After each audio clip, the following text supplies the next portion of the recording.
I'm standing in the kitchen now, and you're going to see the reflection on my glasses because there are big windows here where you can see all the way out into the backyard and the pool and the decking. And this is really cool because I'm set up here in a little breakfast nook, and then this is the kitchen. Now this is a great kitchen to cook in. You've got lots of counter space, lots of cabinetry, and again, this is a home where a family could come in, make it their own. You know, you've got the kids playing in the pool. Heck, mom's out there too. Dad's in here cooking.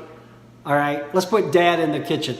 But it is a great gourmet kitchen, as you can see, with lots of space, well laid out. We've got the arches going through there. And I want to turn this to show you the space as it opens up into the great room. And you'll see this on the video as I come through. But you can see it does have the arch cut away here and then the open floor plan from the kitchen into the great room.